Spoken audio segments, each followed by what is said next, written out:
Salam jumpa di renungan harian kita, Jumat 8 November 2024. Bacaan-bacaan suci hari ini, bacaan pertama diambil dari surat Rasul Paulus kepada jemaat di Filipi 3 ayat 17 sampai dengan 4 ayat 1. Injil diambil dari Injil Lukas 16 ayat 1 sampai dengan 8.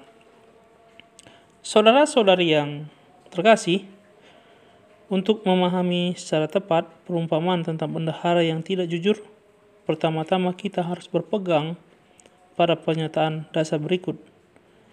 Perumpamaan ini tidak bermaksud memuji dan mendukung perbuatan-perbuatan yang tidak jujur. Dalam perjalanan ke Yerusalem, Yesus berkali-kali menegaskan bahwa orang-orang yang mengikuti Dia harus bisa berkomitmen. Mereka dilarang berpamitan kepada orang tua, harus membenci kaum kerabat, harus memikul salib, dan harus melepaskan diri dari segala harta milik. Namun, mungkinkah komitmen semacam itu dapat diwujudkan? Pada kenyataannya, hidup di dunia tidaklah mudah. Banyak godaan menghampiri kita, sehingga kita tidak bisa mengabdi Allah dengan sepenuh hati. Salah satu godaan yang paling menarik datang dari uang dan harta kekayaan. Menanggapi hal itu, Yesus menceritakan perumpamaan tentang bendahara yang tidak jujur. Maksudnya menunjukkan bahwa kalau kita mau, godaan dari uang dan harta kekayaan pasti dapat kita atasi. Alkisah seorang bendahara yang ketahuan tidak jujur hendak dipecat oleh majikannya. Mulailah ia merancang strategi agar masa depan tetap terjamin. Si bendahara segera memutuskan untuk tidak bergantung lagi pada uang, tetapi pada persahabatan. Ia memanggil orang-orang yang menelpon ke server. Yang terkumpul 100 minyak tempayan diubahnya menjadi 50 tempayan. Yang terjadi 100 pikul gandum diubahnya menjadi 80 pikul. Pengurangan utang itu pastinya membuat orang-orang tersebut girang dan sangat berterima kasih padanya. Suatu hari nanti, kalau dia butuh bantuan, mereka pasti akan memberikannya dengan senang hati. Pengurangan uang yang dilakukan bendahara itu jangan dilihat sebagai suatu keadaan. Harus diingat bahwa orang-orang itu memang menghabiskan masing-masing 50 tempayan minyak dan 80 pikul gandum. Bendahara itu dulu mengelembungkan hutang mereka demi keuntungan pribadi. Yang ia lakukan setelah itu tidak lagi menganggap uang sebagai sesuatu yang paling penting, adalah menghapus jatah keuntungan bagi dirinya sendiri. Ia membuat orang-orang itu membayar hutang mereka dalam jumlah yang seharusnya.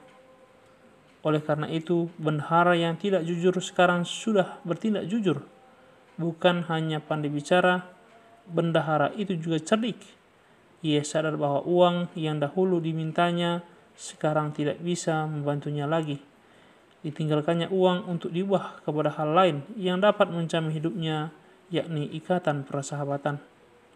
Menjadi jelas bahwa perumpamaan tentang bendahara yang tidak jujur disampaikan dalam rangka mengajak para murid Yesus untuk fokus pada satu hal, yakni pengabdian kepada Allah dengan segenap jiwa dan raga. Pengabdian para murid tidak boleh setengah-setengah, setengah kepada Tuhan, setengah kepada harta. Sebaliknya, para murid hendaknya mengetahui, menentukan prioritas, yakni menomorsatukan Allah. Bagaimana dengan harta kekayaan? Uang dan harta kekayaan tidak pada tempatnya menjadi sosok yang disembah-sembah, menempatkan uang pada posisi yang tepat, yakni sebagai sarana. Saudara-saudari yang terkasih, dalam hidup ini kita mempunyai banyak kebutuhan, dan karenanya kita memang membutuhkan uang. Jangan salah sangka, penginjil Lukas tidak menganggap uang sebagai barang najis yang harus dihindari. Ia sebenarnya berpendapat bahwa uang dan harta hendak disikapi dengan tepat.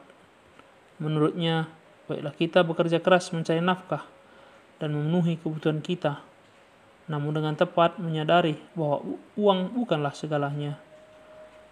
Alih-alih terikat pada uang, hendaknya uang itu kita peralat, dalam arti kita jadikan sarana untuk kebaikan bersama. Berbagilah sehingga uang dan kekayaan yang kita miliki juga dapat mengangkat kesejahteraan masyarakat di sekitar kita.